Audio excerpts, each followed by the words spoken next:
Bueno, ¿qué tal? ¿Qué tal todo el mundo? Bienvenidos al primer tinglao en Logroño. Un aplauso, por favor, que se haga.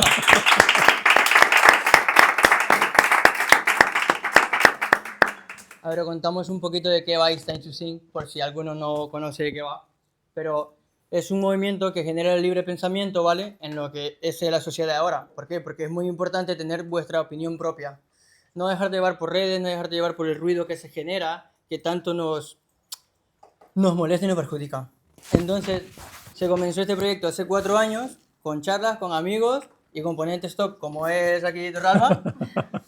Y nada, os comento un poco el formato, ¿vale? Son 18 minutos, el tema es sorpresa, solo lo sabe él, no lo sabe ningún organizador ni nada, ¿vale? Y luego vienen 45 minutos de preguntas, que espero que se mojen mucho con las preguntas, ¿eh? Y nada, comenzamos, ¿vale? Muy bien.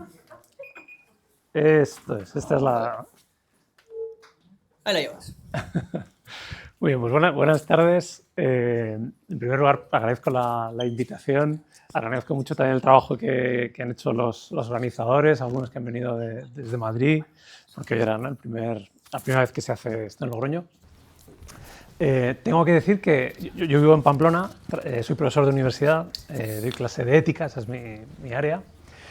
Y ahí en Pamplona los cinglaos empezaron también hace un año, más o menos, en mayo del 24, y por una serie de casualidades me tocó también dar el primero. O sea que ahí me siento un poco como repitiendo, en el mejor de los sentidos, la experiencia, que allí fue muy buena y espero que salga de aquí también pues lo sea, sobre todo el tiempo que tengamos luego de conversación. Entonces el tema efectivamente era sorpresa, creo que nadie me ha leído el pensamiento. Vamos a hablar de algo que tiene que ver con la educación, algo que he aprendido yo como educador.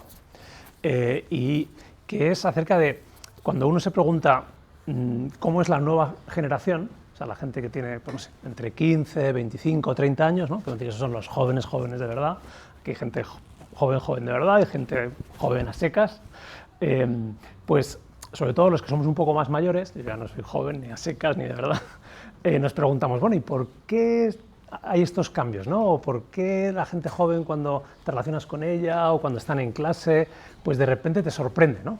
¿De dónde viene esa forma de ser, esa forma de pensar, esa forma de sentir?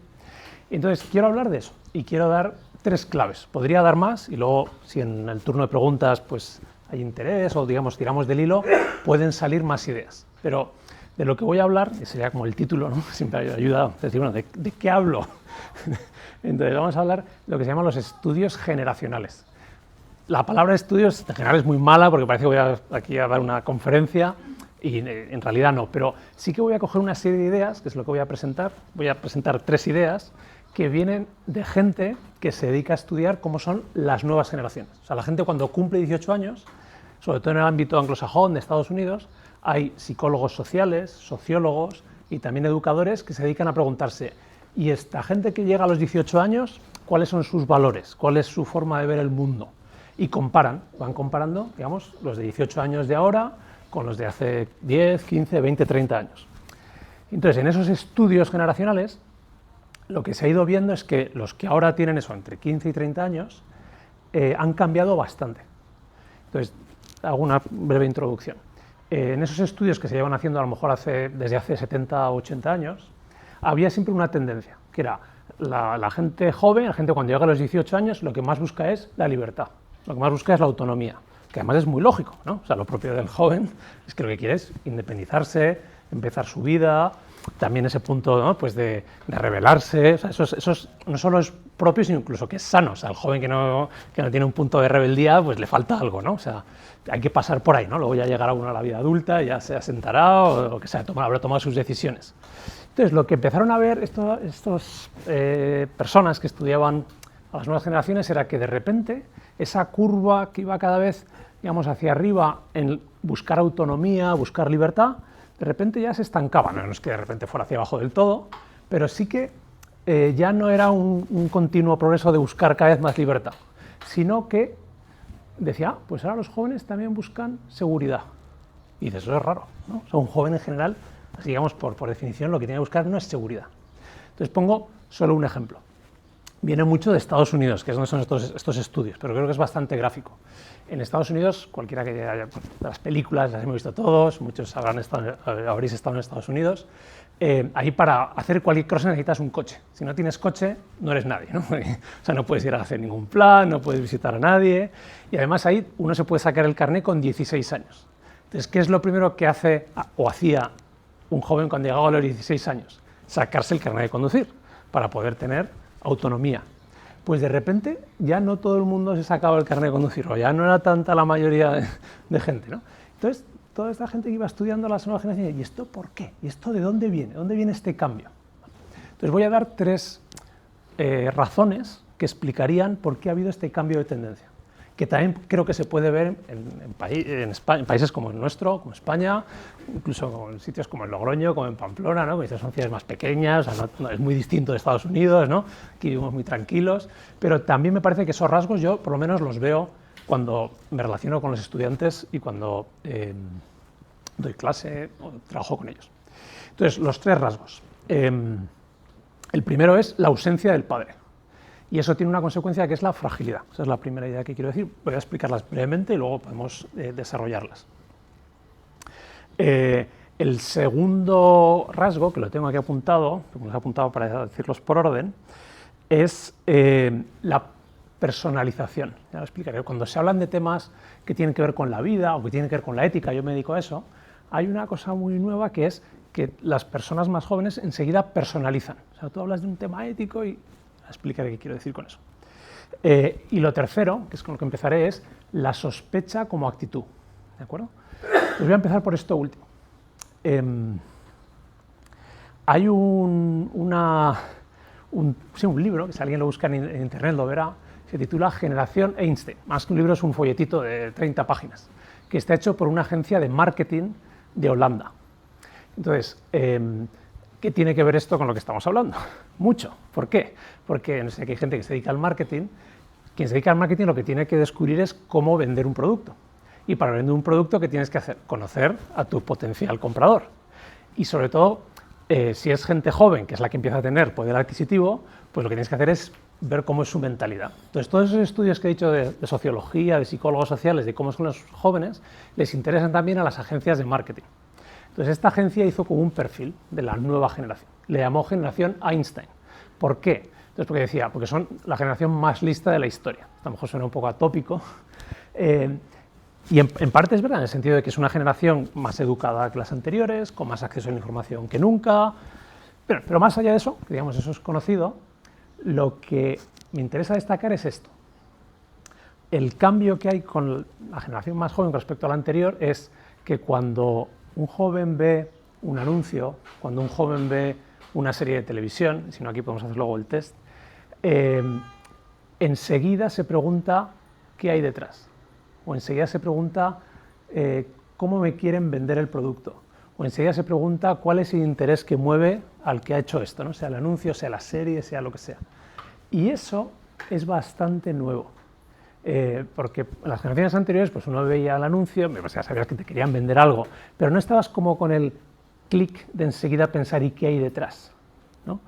Entonces uno puede decir, pues eso es muy bueno, porque ya la gente, digamos, no es tan ingenua, ¿no? Sabe que aquí hay una sociedad de mercado, ¿no? Que lo que quieren es capitalista, que lo que quieren es que compres su producto, lo cual es verdad. Y entonces, bueno, si estás prevenido, pues puedes ser más crítico, ¿se entiende? Puedes dejarte dominar menos, ¿no? por lo que otros quieren que hagas y tomar decisiones más tuyas. Y eso es verdad, y eso tiene un lado positivo, ¿no? Por eso lo de generación Einstein, ¿no? De más listos, más inteligentes, más. Pero tiene un lado negativo, que es el que quería también subrayar, que es, claro, si uno va por la vida diciendo ¿qué quieren sacar de mí? ¿Qué les interesa? ¿No? Sea las instituciones, ya digo, sea una serie de televisión, sea, y aquí no lo que me interesa, las personas con las que me relaciono. Pues entonces se genera un problema porque uno le cuesta tener confianza, ¿no? Y esto es a lo que quería llegar. O sea, las nuevas generaciones parece que a la hora de establecer relaciones personales de amistad, y digamos ya de amor, o relaciones más estables, cuesta más. ¿Por qué? Porque de entrada uno desconfía y dice, ¿y si esta persona en realidad se acerca a mí o se relaciona conmigo solo por lo que yo le pueda dar? o solo por lo que pueda sacar, easy, ¿no? O sea, ese easy, que es esa desconfianza, que es esa sospecha, hace más difícil establecer relaciones personales. ¿Se ve este punto? Vale, pues esta es una primera idea, ¿de acuerdo? O sea, tenemos una sociedad donde la gente, digamos, es consciente de que hay intereses detrás, hay algo detrás, y eso está bien, ser consciente, pero eso tiene un efecto colateral que no es tan bueno, que hace que también las relaciones personales, muchas veces sin motivo, porque de entrada la gente cuando se acerca a ti, no sé, es buena gente, podemos decirlo así, ¿no? O sea, no tienes por qué tener motivos para sospechar. Y añado aquí solo un punto, que para mí ya fue muy revelador. Esto ya hace unos años, en clase, yo doy clase de ética, o hablamos de estos temas con normalidad, o sea, no hace falta, ¿no?, de una sesión especial, descubrí lo siguiente. Digo, doy la conclusión y luego explico cómo llega a esa conclusión. La conclusión era que la gente desconfía no ya del otro, no ya de la institución, del Estado, no ya del mercado, sino de sí mismos. Entonces les pregunté, ¿cuántos de vosotros en un aula, no, pues 50, 60 personas, hacéis actividades de voluntariado? Y levantaron levantaron la mano más o menos la mitad, ¿no? Y entonces les pregunté, a los que no habían levantado la mano les dije, ¿alguna vez, los que habitualmente no hacéis, una vez tenido la oportunidad o por lo que sea no habéis hecho actividades de voluntariado, que los que sí hacen actividades de voluntariado lo hacen para sentirse bien, para quedar bien, para tener la conciencia tranquila? Y entonces levantaron la mano unos cuantos. Entonces, y les pregunto, ¿pero tenéis algún motivo para dudar de las razones honestas, ¿no?, por las que alguien dedica tiempo a un desconocido, o su abuelo, o a lo que sea? Y decían, no es que tengamos ninguna razón, pero hay este punto como de sospecha. Ya lo definitivo fue cuando les dije, y los que sí dedicáis un tiempo al voluntariado, a cuidar a un familiar, ¿alguna vez habéis dudado de vuestros motivos? ¿Alguna vez habéis preguntado si lo hacíais simplemente para tener la conciencia tranquila, para no quedar mal ante vuestros padres, vuestros amigos? Entonces, unos pocos dijeron que sí, lo cual ya me parece el colmo, ¿se entiende? Porque a la vez les dije, ¿pero tenéis dudas de que lo hacéis para que tengáis buen corazón? Y decían, no, pero bueno, ¿y si, no? Si en realidad a mí lo que me mueve solo es... ¿Se ve este punto? O sea, es una trampa que hace difícil relacionarse con otros, incluso con uno mismo. Entonces es un problema, ¿de acuerdo? Es como un reto del momento actual. Primera idea. Segunda, porque el tiempo se está acabando, que es lo que suele pasar, pero vamos bien, creo que voy a ser capaz de... Vosotros, ahí llega el cronómetro y se acaba. Ausencia del padre y fragilidad. Entonces, muy breve. Cuando digo ausencia del padre, todo el mundo dice, pues la familia, familia monoparental, ¿no? Uno entiende eso y a eso me estoy refiriendo. Es decir, que vivimos desde el punto de vista sociológico, pues en nuestras sociedades son familias muchas veces rotas, ¿no? Donde la figura que normalmente ha desaparecido es la del padre, porque se ha ido, porque la han echado, porque se ha roto la familia y se ha tenido uno de los dos, y generalmente los hijos se quedan con la madre, por muchas razones, que lógicas, ¿no? Y buenas. Pero el caso es que muchos jóvenes se han criado sin una figura paterna físicamente, en el sentido presencial, ¿no? También pasa, y esto daría quizá para hablar luego, solamente lo apunto, que incluso familias donde ha estado presente la figura paterna, o sea, no se ha roto la familia, el padre no ha tenido el rol paterno. Y uno dice, ¿qué significa eso? Eso lo voy a dejar, porque si no me iría mucho para allá.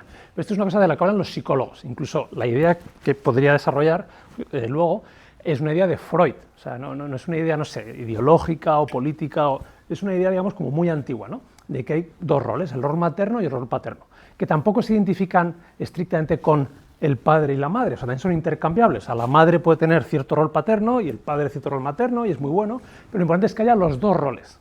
Y el problema, a lo que me quiero referir, es cuando falta uno de los roles en el desarrollo del niño. Es una teoría que viene de Freud.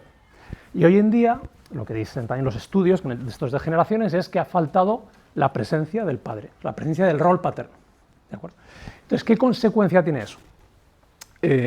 La fragilidad. Entonces, aquí, dos ideas. Una es, ¿qué significa fragilidad? Entonces, todo el mundo vendrá a la cabeza, supongo, ser blando, ¿no? No tener fuerza de voluntad. No me estoy refiriendo a eso. O sea, yo creo que vamos, todos hemos sido jóvenes, o todos sois jóvenes, y uno se da cuenta que parte de la juventud es, bueno, pues que lo que no te gusta es esforzarte, lo que te gusta es la comodidad, lo que te gusta es, no sé, disfrutar de la vida. Y eso es parte del proceso normal de una persona, ¿no? O sea, lo es que una persona joven, ¿se entiende? Pues, no sé, sea un estoico, ¿no? Y, bueno, entonces, ¿a qué me refiero con fragilidad? No es debilidad, sino, pongo esta imagen, el vidrio es frágil, la plastilina es blanda o débil. Entonces, ser blando o débil, ya digo, es algo que es propio de la juventud de siempre, ¿no? Y lo seguirá siendo. Lo nuevo no es esa, digamos, blandicie, sino la fragilidad. ¿Y qué es la fragilidad? Que algo que en principio es duro, ante, digamos, un choque no muy fuerte, se rompe, como pasa con una copa, como pasa con un cristal. Entonces, ¿qué tiene que ver esto con la ausencia del padre? Lo siguiente, y termino esta segunda idea y paso a la tercera. Según esta teoría que viene de Freud, ¿qué es lo que aporta el rol paterno? Que insisto, que también la madre puede contribuir a ello, o depende también de la madre. Tiene que ver, uno, con el poner límites a la persona, con decirle no a todo lo que deseas, ¿no? Y con dar seguridad, con decir, mira, aunque te caigas del árbol, ¿no? O aunque te vaya mal, voy a estar ahí para ti. Entonces, si eso a un niño que se ha ido desarrollando, o ha ido creciendo sin ese rol, sin esa figura paterna, la consecuencia es que es frágil, aunque tenga como mucho ímpetu, ¿no? Mucha fuerza de voluntad, puede llegar un momento de crisis y como no ha tenido la experiencia, por un lado, de que alguien le ponga límites, ¿no? O de la confianza de saber que aunque fracase, no fracaso del todo, los fracasos siempre son parciales, ¿no? Que te puede tener a quien acudir, pues cuando realmente diga, con 18, con 20, con 25 años, ¿no? Y se estrella en una relación personal o en un fracaso profesional, pues se rompe. Y eso es ahora mucho más frecuente que antes. Y uno dice, ¿y de qué me está hablando? Y esto es una teoría así muy abstracta de filósofo. Pongo el dato y cierro esta segunda idea. La pandemia de salud mental que hay ahora mismo con los jóvenes. Estos son datos. Uno mira, ¿no? Pues, de casos de ansiedad, de depresión, de anorexia. Cuando le preguntas a los especialistas de dónde viene, todo el mundo te dice dos razones. Una, a la que no vamos a entrar porque es muy conocida, que es las redes sociales. Vamos a entrar en el coloquio. Y la segunda es la crisis de la familia. ¿De acuerdo? Lo dejo ahí. Se trata de plantear temas para hablar, ya que hay mucho de hablar. Y termino. Me quedan 2 minutos. Entonces, la última idea es lo de la personalización, que es así como muy misterioso. ¿Qué es esto de la personalización? Entonces, tiene que ver directamente con los temas morales. Claro, yo me dedico a la ética y en clase hablamos de pues, los temas de siempre, ¿no? O sea, desde cosas controvertidas a cosas pues, más, no sé, normales, ¿no? Pues la libertad, el sentido de la vida, cómo distinguir el bien y el mal, todo es relativo o no lo es, son temas, bueno, que a toda persona humana, por lo menos hasta ahora donde he tenido experiencia, le interesa, y a los jóvenes más, porque el joven, digamos, se está abriendo a la vida y se empieza a hacer preguntas de por qué vale la pena vivir, cómo distingo entre distintos itinerarios vitales, ¿no? ¿Por dónde tiro? Son preguntas que interesan. Y en una clase de ética, pues el profesor no es que tenga todas las respuestas, yo no las tengo, pero bueno, ya algo sabes, ¿no? Y luego tienes pues detrás toda la historia, digamos, de los que se han dedicado a la ética y puedes decir, mira, pues unos dijeron esto, otros dijeron esto otro, podemos compararlo. Bueno, a lo que voy. En una clase de ética o en una sesión como la de hoy, si habláramos más de ética, pues estaríamos utilizando términos como esto es bueno, esto es malo, esto es mejor, esto es peor, ¿no? Por poner el ejemplo de antes, hemos dicho, vivimos en una sociedad donde hay una crisis de la familia, que eso es innegable desde el punto de vista sociológico. Si nos vamos al punto de vista ético, yo puedo, vamos, y lo hago, decir, la crisis de la familia es un problema para la sociedad. O sea, tenemos una sociedad peor cuando la familia está en crisis, cuando la familia no es funcional, cuando las familias se rompen, porque sufren los que se rompen, los que se separan, sufren los hijos, eso ya es una valoración moral. Entonces, voy y ya con esto creo que termino. Estamos, 20 segundos. Estamos ahí. Pero claro, cuando yo digo la crisis de la familia, la ruptura de la familia es algo malo, es algo que nos hace daño como sociedad, enseguida el que me escucha, joven, personaliza. ¿Qué significa que personaliza? Dice, pues mi familia se ha roto, mis padres, o mis tíos, o mi hermano. Y entonces se produce un cortocircuito. Última frase.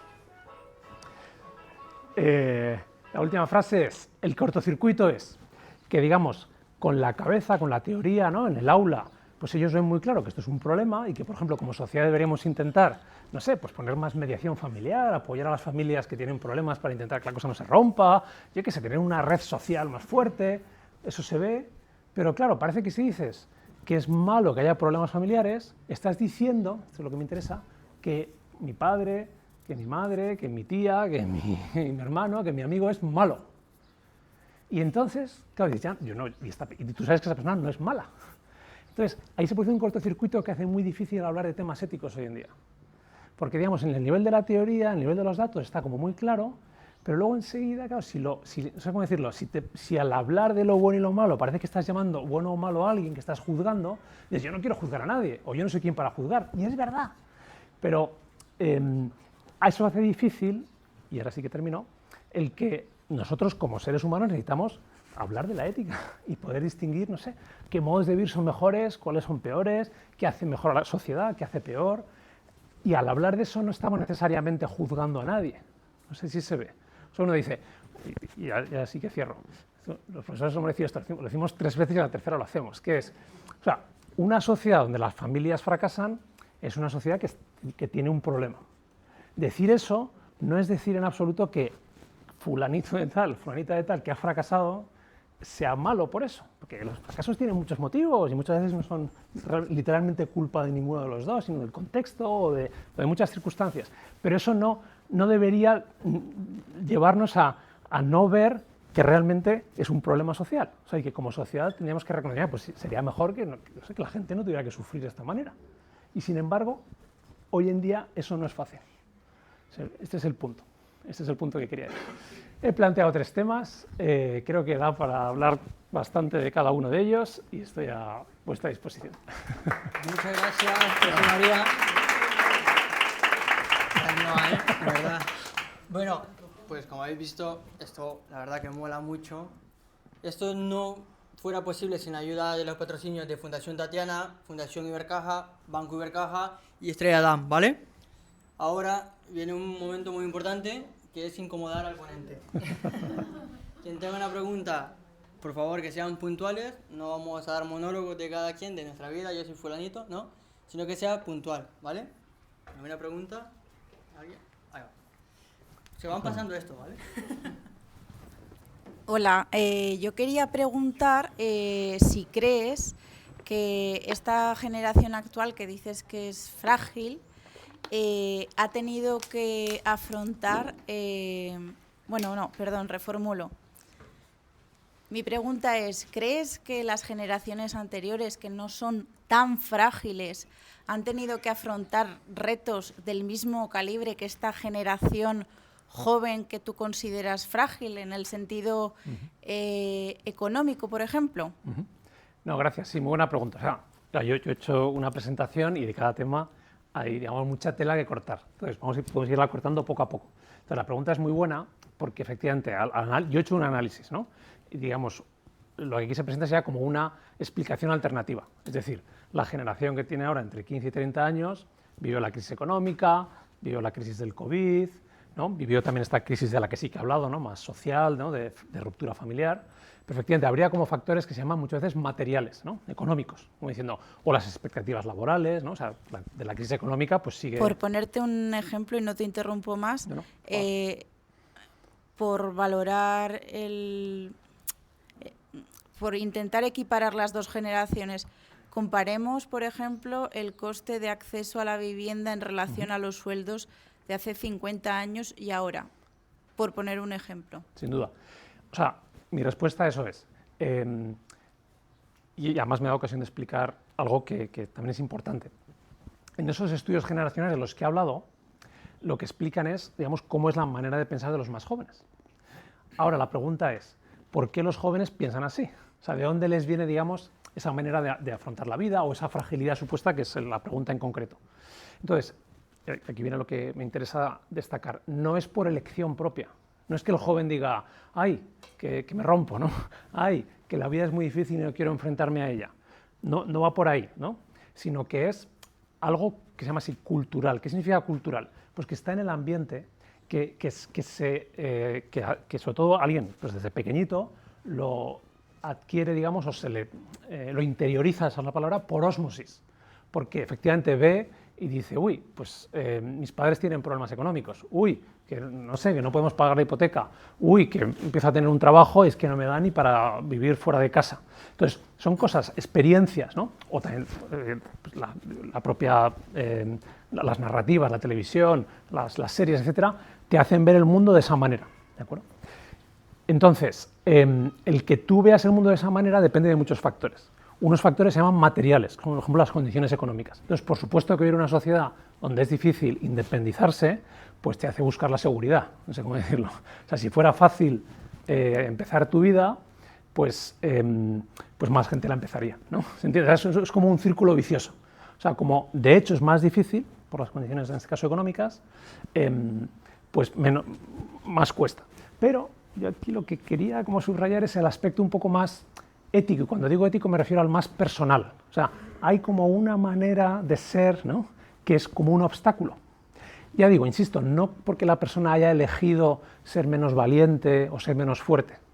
Entonces, lo que intento decir es que sí, y cuando he conectado fragilidad con la ausencia de la figura paterna, ahí estoy dando una clave que no es económica, que es personal, y que tiene que ver con algo, no sé, nuclear en la vida de las personas. A las personas nos desarrollamos en la familia, para bien y para mal, como todos lo sabemos. Y las familias, que hay una frase muy redonda, no sé si conocen a un autor que también ha estado en los Tinglas, se llama Gregorio Luri, que dice, o sea, no hay ninguna familia perfecta, todas las familias son imperfectas, lo que hay que buscar es, lo ideal, digamos, sería la familia sensatamente imperfecta, o sea, ¿no?, que tiene sus imperfecciones, es consciente de ella y más o menos, digamos, llega a un equilibrio, ¿no?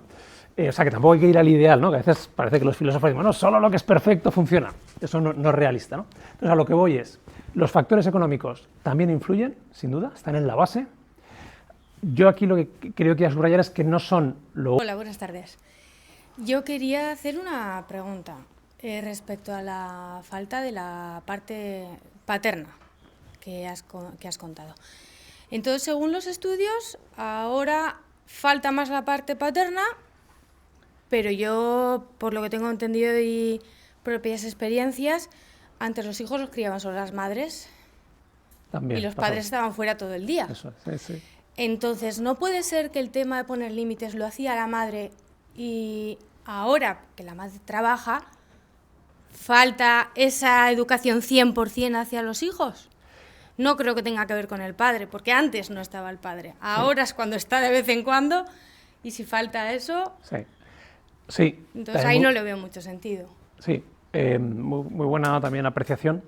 Entonces, como suele pasar, hay como en estos temas, ¿no?, dos extremos, digamos, y los dos extremos, cada uno de ellos problemático, ¿no?, o a evitar, y luego un término medio que se suele llamar así virtuoso, ¿no?, es una cosa muy de la ética. Entonces, un extremo, que es el único al que yo me refería, sería la ausencia de la figura paterna.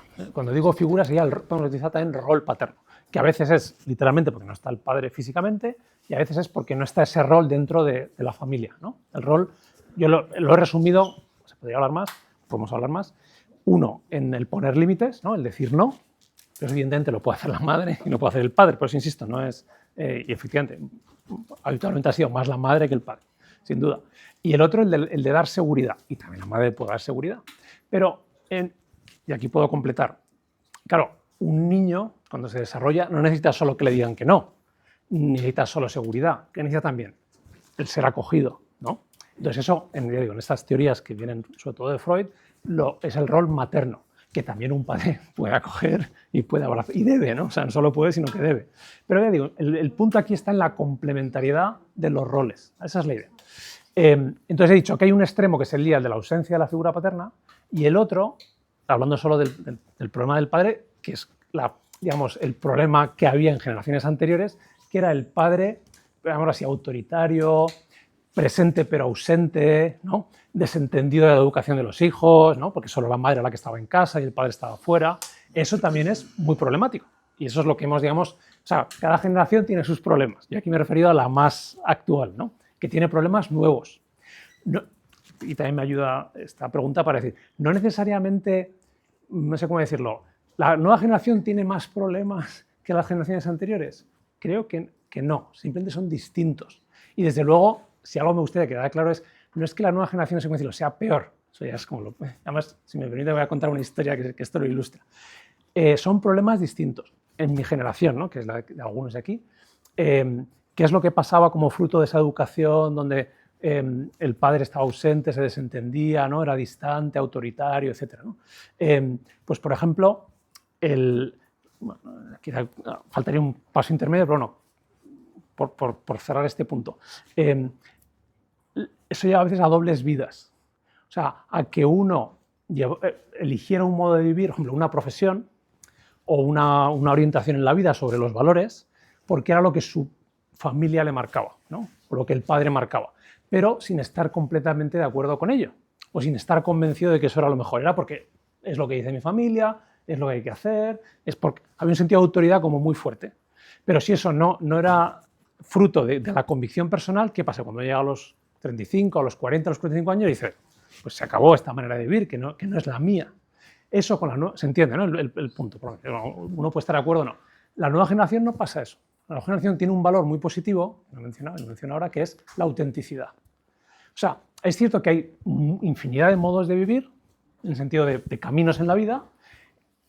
Lo que, digamos, siempre se exige, o exige el que es joven, es que el camino que yo elijo en la vida lo elijo porque me convence a mí, no porque sea lo que dicen mis padres o lo que dice la sociedad o lo que van a pensar otros. Y eso hace que los caminos cuando uno llega a conseguir elegir ese camino en la vida, es mucho más consistente, siente mucho más auténtico. Esa es la palabra. Bueno, lo dejo aquí. Que ya, pues, sigo con un segundito. Sí, por favor. Bueno, primero que Freud creo que está ya bastante cuestionado y pasado, para nombrarlo tantas veces, igual que lo del madre y padre, está bastante ya... Sí. Vamos, yo pensaba que eso estaba ya bastante arrastrado, pero bueno. Y quería preguntarte también sobre la generación Einstein. Sí. Precisamente ayer leí todo lo contrario. Vale. Que desde el año 76 a ahora ha bajado el coeficiente intelectual una barbaridad, porque la gente lo que busca, toda la información que necesita la tiene en las redes, entonces no las estudia, la busca y ya está, no la aprende. Entonces no... Y lo de la autenticidad también es que es todo lo contrario, es que la gente es cada vez más falsa, porque lo único que quieren es que les vean en las redes, aunque sea mentira. Sí. No es más que lo que quieren, aparentar. Sí. Es la sociedad en la que vivimos. Luego cada uno en su interior pensará que no, pero ahí a colgar a la foto. Yo misma, ¿eh? Sí, sí. Entonces no me convence. Ya lo paso, ¿eh? Perdón. No, estupendo. Entonces, ahí hay 3 preguntas. Intento responder como muy breve. O sea, la tercera, digamos, no estoy de acuerdo. Se trata aquí, ¿no?, de estar o no estar de acuerdo. Bueno, quizás eso es lo que más me interesa destacar. Casi todo siempre tiene matices. O sea, no es o blanco o negro, ¿no? Y efectivamente, vivimos en la sociedad de las redes sociales, que es la sociedad de la imagen, ¿no?, del filtro, ¿no? Yo eso todavía no lo he practicado, pero bueno, porque no me ha tocado por generación, pero vamos, que lo entiendo perfectamente, ¿no? Esta hora de vacaciones y la tentación efectivamente es ponerte en el sitio, ¿no?, para que todo el mundo vea lo bien que te lo pasas. O sea, eso es así. No sé cómo decirlo. Y eso creo que es compatible con lo que estoy diciendo, de que también al más joven hoy en día le importa menos lo que pensarán, por lo menos a la hora de elegir qué camino llevar en la vida. O sea, te importa la apariencia externa. Aquí elaborando un poco rápido, tendría que pensarlo un poco más. O sea, la apariencia externa, desde luego, no sé cómo decirlo, si voy vestido así, si he hecho este plan, si he hecho plan, pero son cosas relativamente superficiales, que uno también se da cuenta, mira, no sé cómo decirlo, esto no es lo decisivo de mi vida. Pero cuando, bueno, uno mira, puede utilizar esta palabra, la diversidad. O sea, la diversidad de modos de vivir o de cosas que uno piensa que son las buenas y las malas, hoy en día hay muchísima más que hace 20 años. Y eso tiene que ver con que al más joven dice, yo voy a elegir el modo que quiero vivir y me da igual lo que diga los demás. Es más, la sociedad te dice eso, te dice, tú elige el modo que quieras de vivir y yo no te voy a meter en eso. Cuando hace 20 años, y 40 no digamos ya, sí que, aunque no lo dijera formalmente, pero todavía había como unos cánones, ¿no? Que si te salías de ellos, pues eras el extraño, eras el diferente. Entonces, bueno, creo que eso es compatible con... O sea, ya digo, como... puede decir, ¿son contradicciones? ¿Son paradojas? Sí, pero el ser humano siempre es paradójico. O sea, nosotros mismos somos...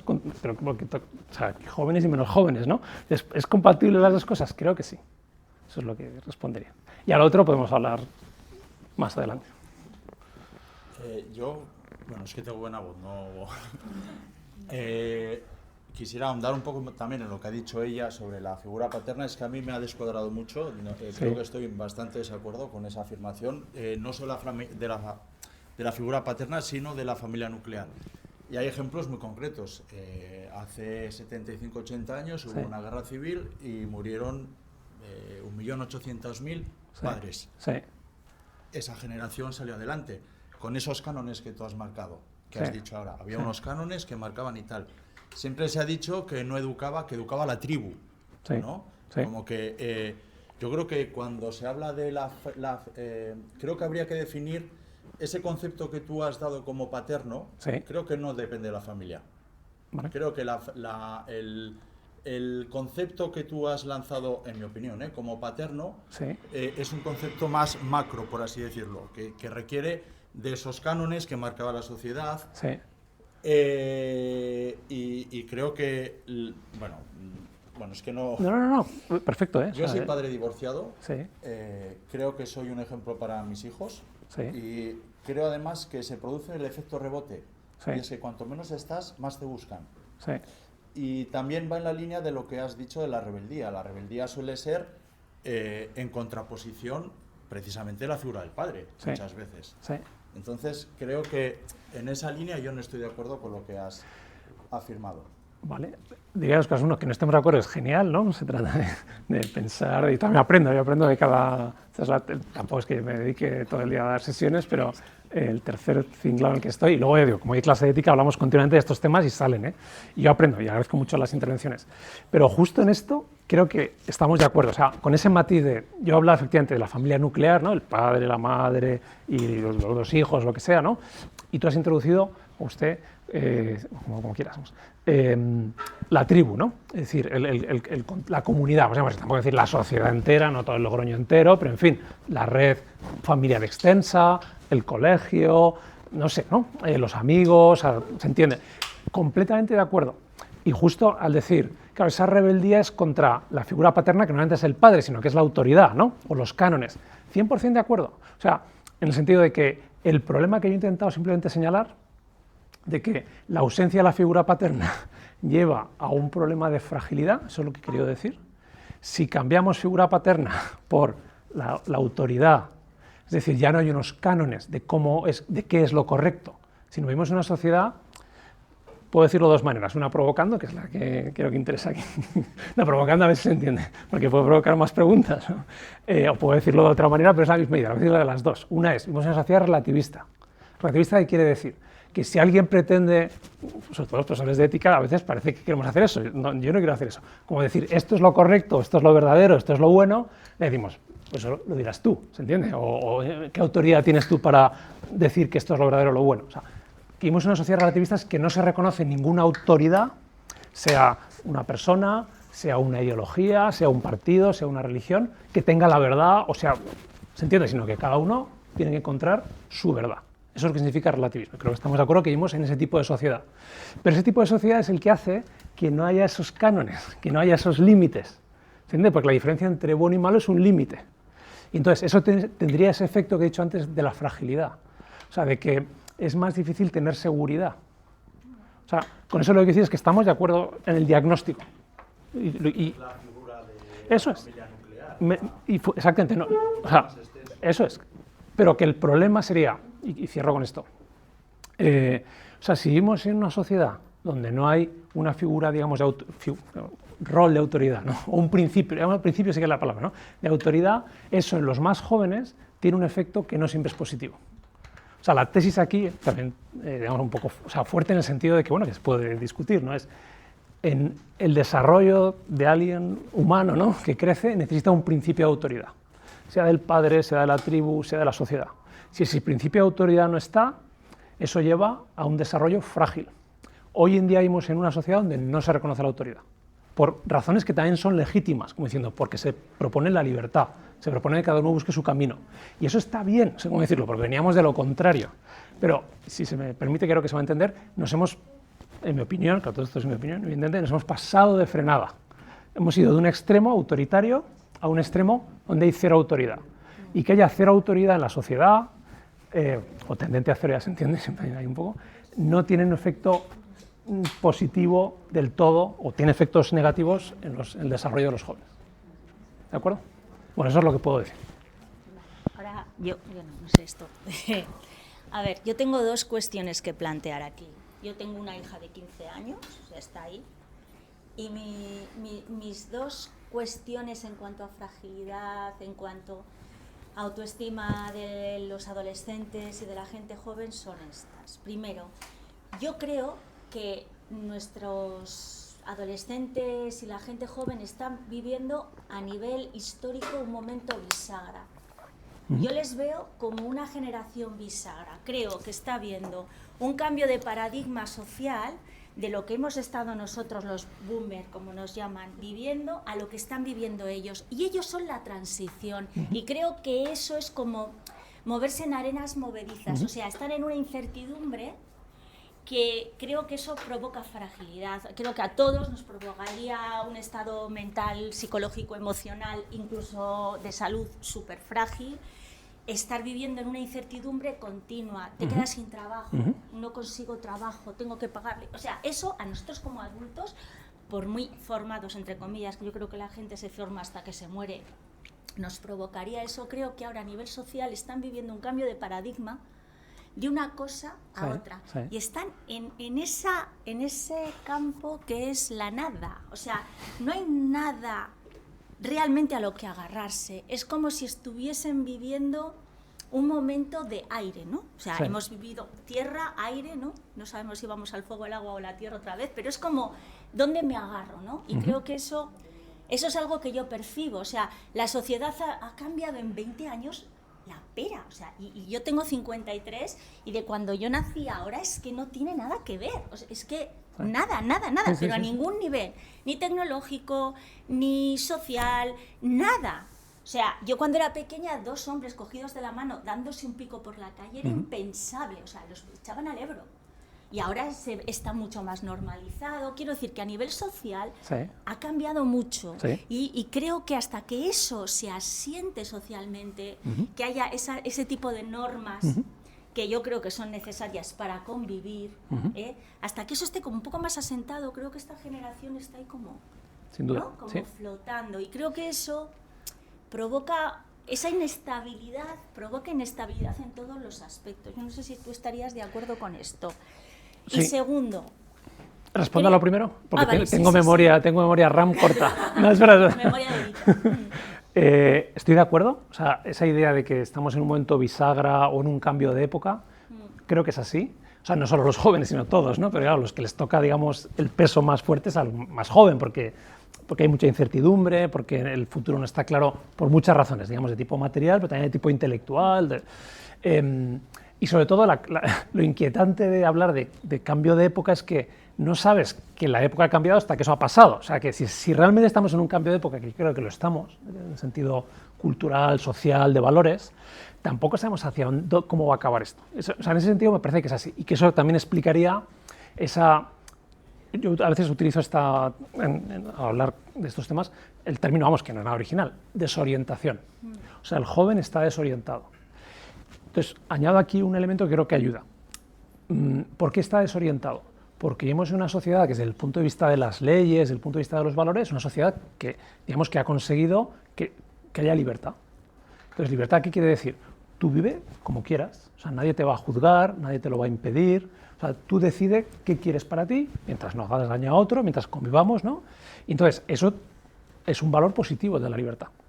Pero tiene, como suele pasar con casi todo en la vida, a veces efectos, digamos, colaterales negativos. ¿Cuál?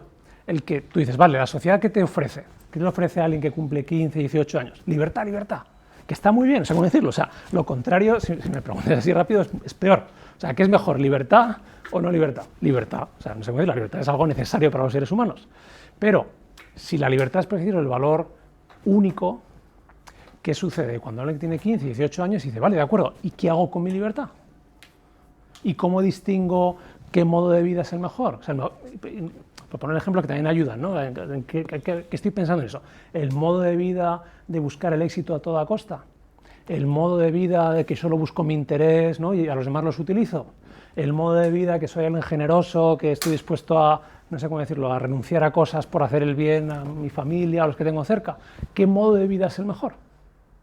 Entonces, claro, eso requiere una jerarquía de valores. Entonces, y el problema es que esa jerarquía, digamos, la hemos por lo menos aparcado, digamos así, ¿no? Y entonces eso lleva a una desorientación. Y la desorientación crea inseguridad. y la inseguridad, digamos, lleva a una situación de fragilidad. O sea, todo eso es como conectaría. Entonces, ¿cuál es la solución? Una vez más, no es volver, ¿entiendes?, atrás. O sea, el problema que tenemos en la sociedad es que hemos ido, como se puede hablar así, de la ley del péndulo, ¿no? De un extremo al contrario, y ninguno de los dos funciona. Entonces, y termino con esto, estoy escribiendo un artículo de estos de prensa, de vez en cuando, no escribo mucho, de vez en cuando escribo alguno. Entonces, una primicia. El artículo se titula Tocar fondo. Entonces, mi lectura, que es más o menos esta, es que desde el punto de vista social, también ético, estamos tocando fondo. ¿Qué significa que estamos tocando fondo? Pongo solo el ejemplo que ya he mencionado de la pandemia de salud mental. Eso es tocar fondo, porque la gente ya literalmente no solo es que sufra, sino que algunos es que se quieren morir, o se suicidan, o lo intentan. Y dices, bueno, o sea, más bajo que eso no podemos caer. O sea, si estamos creando una sociedad que lleva a que la gente sufra tanto, ¿no?, y tenga esos tipos de comportamientos, dice, algo tendremos que hacer. Entonces, lo bueno de tocar fondo, entre comillas, ¿entiendes?, es que una vez que has tocado fondo, lo que puede pasar es que hay un efecto rebote, en el sentido positivo, ¿no?, que digas, pues esto aquí no nos lleva a nada bueno, o no del todo bueno, cambiemos, ¿no?, y recojamos lo que hemos perdido. Eso es lo que es fondo. Sí. Mi pregunta era justo eso, entonces simplemente me meto aquí. ¿Cuál sería la solución para ti, para eso? Porque claro, es una sociedad donde todo el mundo, en esta generación, duda de todo. Sí. ¿Sí? Crítica no es la palabra, pero busca que no me engañen. Sí. ¿Sí? Y eso hace que yo busque en el fondo quién tiene la verdad o Sí. a la que aferrarme, pero Sí. dudo de todo, con Sí. lo cual la verdad para mí es la que yo considere, que Sí. puede que no Sí, sea la correcta. Entiendo, no estoy usando los términos. No, está bien, está muy bien. ¿De acuerdo? Entonces, la pregunta es, sigo rebotando en eso, no me voy a volver a un totalitarismo como teníamos Antes. atrás. Sí. ¿Cómo solucionas eso? Esa es la pregunta del millón. Yo he dicho que no tengo todas las Ya lo sé, respuestas, pero pero entonces, voy a dar una respuesta que puede parecer, no digo tramposa, pero la clave está en la educación. O sea, eso lo creo firmemente, no porque yo sea un educador, sino porque educación no solo es el que es profesor, educación son los padres, educación es la sociedad, educación es una fundación, ¿no? O sea, la clave está en la educación a todos los niveles. Por supuesto en el colegio, o sea, la etapa escolar es la decisiva. O sea, en la universidad ya llegamos tarde, ¿no?, aparte de que no viene todo el mundo, pero la clave es la educación. Entonces, como sociedad, y yo creo que también esto, aquí, un pequeño paréntesis, pero que tiene mucho que ver. O sea, en nuestro país justo la educación, ¿no?, pues es campo de batalla de unos y de otros, no se ponen de acuerdo los políticos, ¿no?, todo es, o sea, discutir y discutir y discutir, en vez de decir, oye, ¿qué problemas tienen los jóvenes?, ¿no?, ¿cómo podemos ayudar a resolverlos? Y cómo a través de la educación podemos darles herramientas, orientación, ayudar a crear un contexto de crecimiento sano, ¿no? Entonces, la respuesta es la educación, que no es una respuesta muy original, pero creo que podemos estar bastante de acuerdo que ahí tiene que ir por ahí, porque también la educación es la familia, pero también es el colegio y también es la comunidad. Entonces, o sea, el que le falta, el que coge de un lado, pues tiene de dónde, ¿se entiende?, de dónde agarrarse. El problema es cuando tienes una sociedad que tiene la familia en crisis, como la nuestra, o sea, mirando los números, que tiene la educación en crisis, eso lo digo yo que lo veo desde dentro, ¿no? Entonces dices, claro, ahí, entonces, yo creo que el lugar por el que empezar es la educación. Y termino. Bueno, y termino, que es, vale, ¿y cómo tendría que ser esa educación? Hombre, pues, esta sesión que hemos tenido, o que estamos teniendo... No, es que no he terminado. Creo que tiene, o sea, digamos, tiene un efecto, cuando he hecho cosas similares, que es el del autoconocimiento. O sea, hasta ahora, por lo menos, nunca me ha... O sea, sí que hay, por supuesto, contraste de ideas, y no todo el mundo está de acuerdo con el modo que tengo de decirlo, o incluso con las ideas, pero los que son más jóvenes, como que dicen, pues es verdad, o sea, ahí me reconozco en la sospecha como actitud, me reconozco en la fragilidad, pero no porque sea flojo. Entonces, el primer paso de cualquier educación es conocerse cómo es uno y saber por qué uno piensa lo que piensa, siente como siente, que es como ha empezado. Entonces, una buena educación es hacer consciente de, pues eso, de cuáles son las circunstancias, cuál es el contexto. Entonces, ese es un primer paso. Y un segundo paso, y ahí lo dejo, sería, tiene que ser una educación con dos valores. Uno, confianza, y otro, esperanza. ¿Qué significa confianza? Yo una cosa que sí que veo en la gente más... Antes he dicho, claro, el problema de lo que tú decías, la sospecha, la desconfianza. Por eso necesitan los más jóvenes que los educadores, y educadores en el sentido más amplio, generemos confianza. Porque como ellos están en búsqueda de hacia dónde voy, de quién me fío, cuando encuentran, esto es creo que es muy interesante y positiva, o sea, hasta hace no muchos años, digamos, había una serie de autoridades reconocidas en la sociedad. El profesor tenía autoridad por ser profesor, el padre y la madre por ser padre y madre, el presidente del gobierno por ser presidente del gobierno. Hoy en día, a un joven eso es que le da igual, o sea, que me hable el presidente del gobierno, que me hable el catedrático de ética. Ahora, si lo que tú dices, seas catedrático de ética, seas youtuber, seas mi vecina, me da confianza, tú me das confianza y lo que dices resuena con mis preocupaciones, te voy a escuchar. En mi generación no escuchábamos. Si tú eras de derecha, escuchabas a los de derecha. Si eras de izquierda, a los de izquierda. Si eras religioso, religioso. Si no eras religioso, no religioso. Éramos mucho más cerrados. Hoy en día los jóvenes están abiertos y eso es una oportunidad. Entonces, hay que dar confianza y luego esperanza. ¿Esperanza por qué? Porque efectivamente uno mira el futuro y también eso hay estudios. O sea, los jóvenes ven el futuro con pesimismo. Y hay razones objetivas. Pero claro, o sea, no sé cómo decirlo, creo que no hay nada peor que uno mira al futuro y lo que vea es algo negro, ¿no? O oscuro, o gris, por lo menos. Entonces, tenemos que dar esperanza en el sentido de no ir al buenismo de, pues no, todo se solucionará, ¿no? Si quieres puedes, no, o sea, todo eso no es verdad, ¿no? O sea, hay muchas cosas difíciles, pero no estás solo. O sea, el dar esperanza es, el ser humano es un ser que es capaz de superarse a sí mismo, sobre todo si va de la mano de otros, si va de la mano de la tribu, literalmente, o sea, del amigo, del vecino, del compañero, Bueno, eso es lo que... Vale, pues yo ya termino la segunda Ah, cuestión. es verdad que había dos. Perdón. Vamos a ver, acerca de la fragilidad, de todo esto de la gente joven. Otra cuestión que a mí se me plantea con todo lo que estamos aquí hablando es la siguiente. Quiero formular esto bien, ¿eh? Vamos a ver. A mí me da la sensación de que estamos viviendo en un paradigma mental en el que hay mucho yo mime conmigo. Es decir, el ego, lo que yo soy, es lo más importante. Lo que yo quiero es lo que importa. Yo. Y nos hemos olvidado de nosotros. Quiero decir, cuando tú estás ensimismado en ti mismo, solamente te ves a ti, no ves lo demás, Sí. Pierdes las referencias, ¿no? Y al perder las referencias puedes llegar a perder los anclajes, esto que acabas de comentar de la tribu, ¿no? Y creo que eso es una de los factores que puede llegar a que seamos tan frágiles como seres humanos, y no ya solo la juventud, sino también las personas adultas. Sí. Creo que estamos en un momento de que nos miramos demasiado al ombligo y que estamos demasiado en la emoción, pero no en la emoción auténtica, sino en la emoción egoica, ¿no? Ay, ¿qué es lo que quiero? ¿Qué es lo que me gusta? Es que yo soy así, los demás no son como yo y no se adaptan a mí, pues los demás están equivocados, ¿no? Sí. Igual es que hay que aprender a fluir. Sí. Igual hay que aprender a fluir con todos, ¿no? Sí. Y estar ahí fluyendo todos y apoyándose todos, porque lo que no puedes pretender es que la vida se adapte a lo que tú quieres, ¿no? Quiero decir, que hay mucha gente así. Sí. Es que yo peso 250 kilos, me meto en un avión y mi culo no cabe en el asiento, tienen que hacer asientos más anchos. No, perdona. Sí. Es que el avión es para todos, entonces igual tú tienes que adelgazar. Es un ejemplo muy,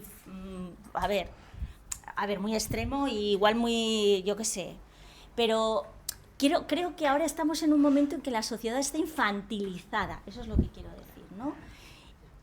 Sí. ¿Sabes? O Sí. sea, como que falta solidez, tolerancia, falta el pensar en el otro, falta el darse cuenta de que somos grupo, porque los seres humanos somos gregarios, no Sí. somos lobos solitarios. Sí. Claro, es que creo que igual ese mirarse tanto al ombligo, porque ya no es mirarse hacia adentro, creo que mirarse hacia adentro es consciente y con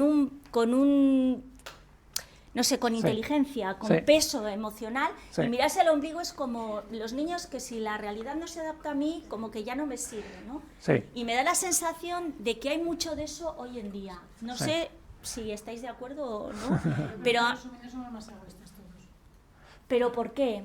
No lo sé, pero chavales. Pero yo creo que es porque se está potenciando, porque eso divide a la gente. Porque los padres no ponemos los límites. No creo. Tolerantes también. Preguntamos un poco. Una pregunta. Pero no, aquí no, vale, entonces o sea, No sé si... no, es que ella me había levantado la mano. Que no sé si tú como profesor, como... sí, tengo una respuesta. Sí, no, o sea, a ver, o sea, el egoísmo es una forma de inmadurez, eso es así, o sea, es decir, efectivamente, el que uno se preocupe solo de sí mismo, ¿no? Es lo propio del niño pequeño, o sea, pero yo aquí, justo con la nueva generación, me parece que ese no es un rasgo especialmente característico de la nueva generación. Y alguna vez que he tenido conversaciones en los últimos meses, algunos me decían, la Dana de Valencia, ¿no? Yo soy de Valencia, fue un ejemplo muy claro, digamos, de qué es lo que llevan los jóvenes dentro.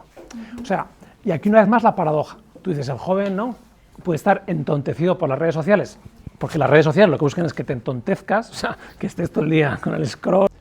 También, efectivamente, también, sin duda, las redes sociales, sí, sin duda. Sin duda. O sea, yo no sé si se va viendo, pero cuando yo he pensado en estos temas, que alguna cosa he escrito, siempre intento, porque me parece que es así, no es por una cosa de estrategia, hay cara y cruz, o sea, no es blanco-negro, hay cosas buenas, la libertad es muy buena, pero tiene efectos que siempre son del todo positivos. Las redes sociales, pues, tienen muchas cosas negativas, claramente, pero también abren oportunidades buenas. Normalmente yo siempre soy en la parte negativa, o sea, Eso. has aprendido también Al decir. ¿Verdad? Pero es verdad, ahora hay un poder de comunicación que hace también equipo. Sin duda, así es. Sí, yo creo que quería comentar, me parece una contradicción lo que has comentado de que esta generación es una generación de autenticidad, ¿no? Que se puede, bueno, una de las características podría ser la autenticidad. Sí. Tienen claro lo que quieren, van a por ello, tal. Pero luego, en el fondo, hay una profunda desconfianza en sí mismos. Están desconfiando. Has comentado, a ver, Netflix, ¿qué me quiere decir? Este anuncio, o sea, esto que me quiere vender, estos amigos que quieren de mí. Entonces, ahí hay una contradicción, ¿no?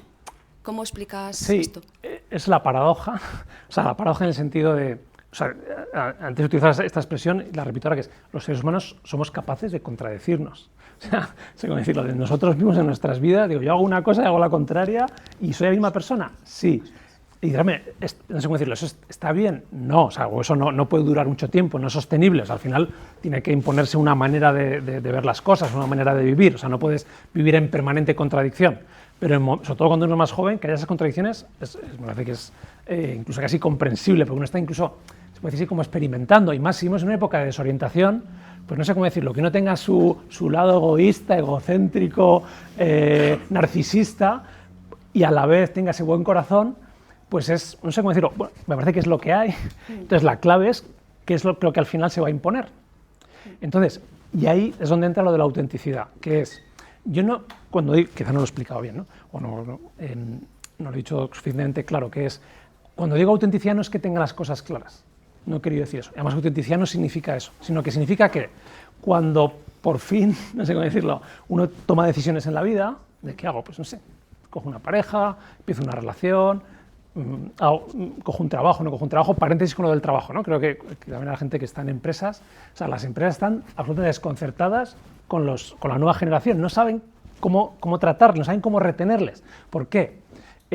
Porque hasta no hace mucho, hasta hace 15 años, lo que valía era el dinero. O sea, si tú a alguien le pagabas más, le fidelizabas, ¿no? Si alguien se decía, me quiero ir, y tú querías tenerle, te aumento el sueldo. Y decía, pues me quedo.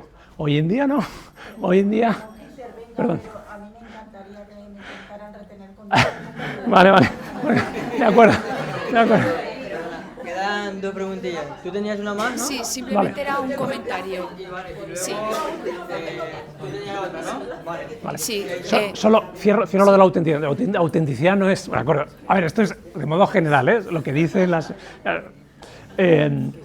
iba a decir, entonces la autenticidad no es necesariamente tener las cosas claras, sino cuando uno, digamos, ya dice, mira, voy a hacer esto, voy a hacer ese trabajo, o para mí lo más importante es, no sé, mi vida personal y no tanto el trabajo, o yo quiero cambiar la sociedad y soy un idealista y me da igual el dinero, o al revés, ¿no? Cuando uno toma una de esas decisiones, como le ha costado tanto tomarla y la ha tenido que tomar, no sé cómo decirlo, con gran esfuerzo, o sea, no es seguir un carril que ya estaba hecho, entonces lo hace realmente porque está convencido.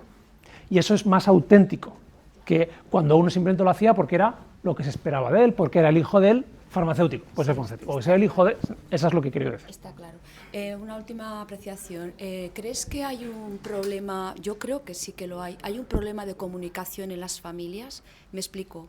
Un chico o una chica sale de la universidad, vale, encuentra un trabajo, qué bien, su padre y su madre con la gente socialmente, mi hija ya encontró trabajo, está bien pagada, es feliz, todo va bien, y de repente de un día para otro una depresión de caballo y se rompe.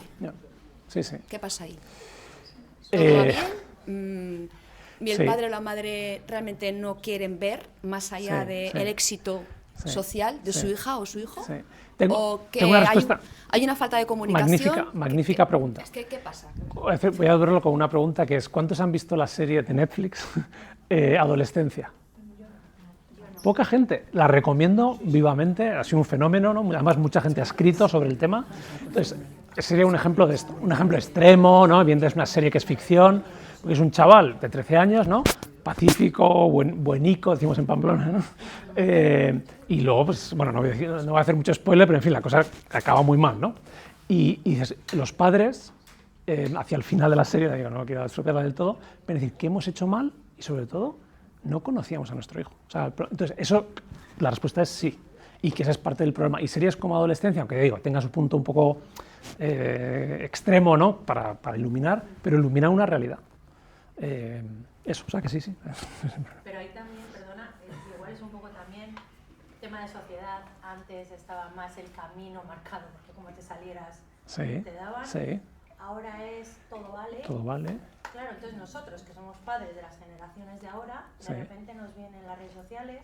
Yo, mis hijos no tienen, ¿vale? O sea que soy de los padres raros, pero tampoco quiere decir que no tener sea la bomba, Sí. ¿vale? No se soluciona somos todo. seres sociales y la sociedad se mueve a través de Sí, las redes sociales, sí. ¿vale? Luego, nosotros también como padres estamos aprendiendo. Primero, a tener un hijo porque nadie, incluso en el momento en el que el camino estaba marcado, tú vas a ser abogado porque tu padre ha sido abogado Sí. y ya está. Sí. Ahora, mamá, es que no quiero, es que quiero ser youtuber, ¿vale? Pues tú no tienes que, claro, con asertividad y con inteligencia emocional, pues decirle que igual no, ¿no? Pero, Sí. pero luego va a ser que sí, Sí. porque la sociedad le está apoyando. O sea, que también, ahora los padres somos muy malos. Es que les dejamos redes sociales, es que les dejamos la Netflix, es que le dejamos el hedonismo. Ostras, darnos un respiro. ¿Sabes? Pero los padres O sea, siempre han sido malos. Claro, Todas las generaciones. pero antes lo tenían más fácil. No. O sea, Yo creo que tú no siempre puedes ser... el padre siempre se ha enfrentado a las nuevas generaciones y siempre ha tenido nuevos retos. Y ahora este reto es nuevo. O sea, De hecho, ahí es donde entraba la primera pregunta que quería hacer, que era también a matizar un poco por algunas preguntas que había escuchado antes, que es que no hay comparación con lo que tú hablabas en el punto número 2, que es, estábamos hablando de familias desestructuradas, y nos hemos ido un poco al pasado, en plan, el padre se iba a la guerra. Si tu padre se iba a la guerra en el pasado, creo que no era una familia desestructurada, de hecho el vínculo familiar se unía mucho más, porque no es como una familia desestructurada, a lo mejor es que ahora pues tu padre se ha ido con otra, o se ha ido con su secretaria, o tu madre está con su médico. Entonces, eso es lo que a lo mejor considero yo una familia desestructurada, que ahora hay a patadas, ahora se ve muchísimo más que antes. Antes, si el padre se iba a la guerra, la familia seguía unida y estaban esperando a que llegara el día el padre o se había muerto. Pero bueno, eso por matizar. Pero mi pregunta realmente es, hablando sobre el punto 2, en las cosas que afectan y competen a los hijos cuando falta una figura paterna, yo lo que quiero preguntarte es si afecta si metes otra figura paterna. O sea, ¿eso afecta al hijo de algún modo si hay dos madres o dos padres? ¿Eso afecta al hijo de alguna manera? Pregunto porque no tengo ni idea, ¿eh? A ver, yo en eso no soy experto, soy profesor de ética, no, tengo que decirlo. No, o sea, tengo respuesta, creo que tengo alguna respuesta, pero quizá un poco menos porque respondo. Pero también a lo primero. O sea, quizá, porque de verdad, la familia es un tema polémico, pero es más que vale la pena hablar, ¿no? Polémico por muchos motivos, ¿no? Más que familia desestructurada, aunque he empleado ese término, aquí el término que nos ayudaría más para entender lo que he intentado exponer es familia disfuncional. Porque también puede haber una familia, no sé cómo decirlo, perfectamente estructurada que sea disfuncional. porque hay, yo qué sé, por poner ejemplo, maltrato, ¿no? O porque no hay comunicación, pueden ser terribles, ¿no? Una familia que no cumple su función, ese es el problema. O sea, cuando la familia no cumple su función, que con respecto a los hijos es ayudarles a crecer, no sé, como personas maduras, sería la palabra. ¿Qué significa madurez? Bueno, pues algo ha salido aquí, ¿no? O sea, que no tengan esa fragilidad, que no tengan ese miedo, que sean capaces de ver el futuro con cierta esperanza.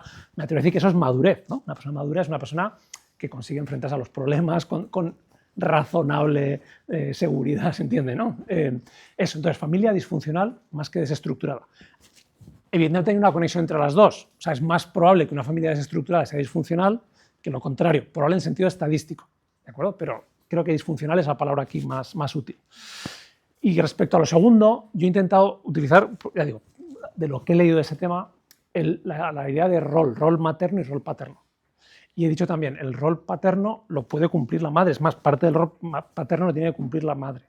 Y viceversa. O sea que, porque también la visión, digamos, como muy simplista, ¿no? El padre es el que prohíbe y el que pone normas y la madre es la que acoge, ¿no? Y la que protege, ¿no? Pues es una versión, por un lado, simplista, o sea, que no responde a la realidad de las cosas y ni siquiera, no sé cómo decirlo, a lo que hace que la familia sea funcional, que es que estén presentes los dos roles. Entonces, mi respuesta a tu pregunta sería, una familia es funcional en la medida en que están presentes los dos roles. Y tanto, aquí es tanto el varón como, o sea, el hijo como la hija, o sea, no es una cuestión, necesitan los dos. O sea, no es que, o sea, O sea, que si tiene dos padres o dos madres es indiferente a si tiene un padre y una madre. O sea, yo diría, la clave es que haya, o sea, desde el punto de vista... Si un hijo que tiene dos madres tiene más o menos los mismos que si tiene un padre y una madre. Yo ahí... O sea, yo ahí... Esta es otra charla. Solo veamos, así que los profesores en general somos cautos y decimos, mira, de esto sé, de esto no sé. Entonces yo puedo decir dos cosas. Una, la idea de los roles, que los roles no están, digamos, divididos simétricamente. Ahora, lo segundo, también digamos, la experiencia de familias con dos padres y familias con dos madres es una experiencia muy reciente. Entonces, a la pregunta de cómo influye eso o qué resultados tiene la educación, de eso no hay unos estudios todavía, digamos, se llaman longitudinales, ¿no? Habrá que verlo. Eso es lo que puedo decir porque es lo que sé, no sé más. Sí. Bueno, un fuerte aplauso, por favor, a José María. Muchas gracias, la verdad.